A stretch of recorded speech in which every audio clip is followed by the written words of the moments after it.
Well, it was definitely a week of discovery and realizations. If you'll recall, last week I left with, I wonder what I will discover this week. So let's just start there. What did I discover and what did I realize?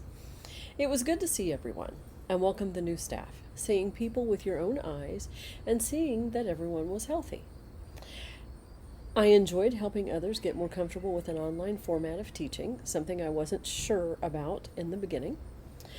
The reality of differing opinions about COVID 19 up close and personal, rather than watching it in the news, was a discovery and a realization. I also discovered I like technology, but a steady diet of it every hour of every day gets really old, really fast, which has made me ponder because yet that is essentially what we're asking of our students when we see them on Tuesday. I don't believe the majority of those of us going back to school, staff and students alike, have grasped how devastating it will be if we are the cause of someone getting severely ill or possibly dying because of the lack of attention to physical distancing and wearing masks.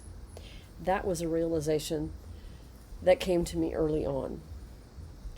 That the best parts of my morning are the walk, and the best parts of my evening are the walk and yoga, and the best parts of my day are those two or three things. I realized and discovered that God did not lead me astray once again as He guided me into starting this journey. I am grateful every day for the work He's accomplished in me. In fact, I could not have made it through the week without the changes, but I quickly realized that differing opinions about COVID 19 still bother me, which therefore means the work I've begun on quieting my ego is not nearly complete. I discovered that the highlight of the work week was seeing my students Monday evening and watching them work together. I also discovered that I really needed this weekend away from school. So, the overarching theme to everything I read and listened to the whole week long led to one thing: there is no yesterday, there is no tomorrow. I only have the present, and I must be ever present in the moment.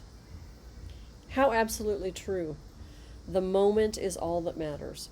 If I let myself, my mind, wander to a previous school year or other previous school year beginnings, then I become angry, sullen, wishful of what cannot be. If I let my mind wander to the future, then I have lost the present and an opportunity to shape the future. It was a challenge this week to stay present. It was a challenge to keep my ego, those thoughts that wanted to drag me down and lead me astray, quiet. I didn't always succeed, hence making me immensely grateful for the cooler weather so that I could walk in the evenings, besides spending time with just breath and body during yoga. So, what do I have to offer this week? Encouragement. Encouragement to practice gratitude for the many things in our lives that are truly blessings. Encouragement to practice mind-body awareness through mindful breathing, meditation, or an exercise that keeps your ego quiet. Practice sitting quietly and allow yourself to be with a capital B-E. To be with yourself, but not your thoughts. Encouragement to practice enjoying the process of becoming someone new or learning something new. What that really means is enjoy living. And encouragement, and this one is for me especially, to practice not trying to change others. Enjoy them for who they are in that moment and surrender your need to be right. The need to be right is the ego getting in the way. The hardest of all of those for me at this stage of my journey is the last. We all want to be right, including me. I need to get better at looking past the differences. I'm working on it, and I'm discovering that I'm enjoying the process. Think about it. We all want a desired result, a desired end. But then what? What happens when we get there? When the musical, for instance, is finished, and people ask me, are you relieved it's over? I always say, it's bittersweet. What I've come to understand now is that it is bittersweet because the process is over. The process of all of the learning and the growing. So, allow me to suggest a few things as we prepare for the students next week. These suggestions aren't just for others, but also serve as a reminder for me. Number one, eat healthy. What we put into our bodies will directly influence our mind and ability to literally get through the week. Fatty, fried, simple carb foods will tear down the nutritional building blocks that we need. Secondly, drink water. Supply the body with the oxygen it needs to replenish the cells. Take nutritional supplements that feed your body and support your immune system with whole foods if you cannot prepare enough of them without. You already know I use Shaklee, and it's because I don't prepare enough good food. I couldn't eat that much good food, and Shaklee is what I believe to be in harmony with nature. Establish an evening routine that does not, N-O-T, include unnecessary chatter. What is unnecessary chatter? Social complaining. Oh, sorry, I mean media. Mindless television or negative news. The routine could include an evening devotional or spiritual reading on an electronic device, or even some music on your phone to settle your mind. Mine includes all of the above. Meditation is an excellent choice, and for me, yoga is part of that and is essential. And go to bed with the plan to get at least 7 hours of sleep. 8 or 9 is still the recommendation, and I wear my Fitbit to bed and thinking that I'm going to wake up the next morning with this score of great sleep. And as of yet, I have barely gotten it above fair, even when I am in bed before 9 o'clock. We don't get the sleep that we think we do. Research also indicates a shower about 30 minutes to an hour before bedtime helps to relax the mind. I have always been a morning shower until this summer. And so for the first time in my life, I'm doing the evening shower. And I am here to tell you from experience that it works to relax the mind and the body.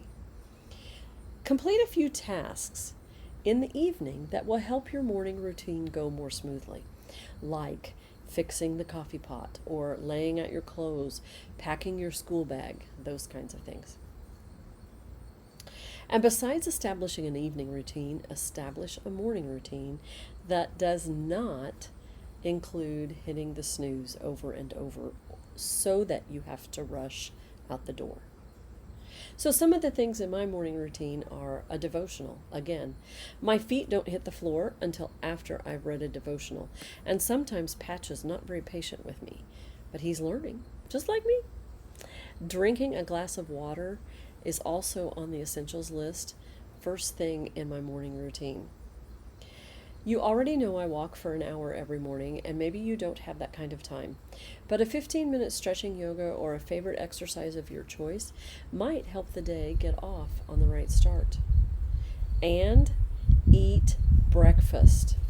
We've always been breakfast eaters in my family, and lately I've gotten a little healthier with what I'm eating, but we've always been either eggs and bacon or sausage or things like that. We haven't relied on cereal very often. And my suggestion is that if you're going to eat cereal, eat one that's high in fiber and low in sugar. So my recommendation is to start your morning with no sugar or as little as possible. I eat a bowl of oatmeal in the mornings. That's been my new routine. Sometimes I'll put an egg with it. Meat, cheese, those are all good bodybuilding things, protein.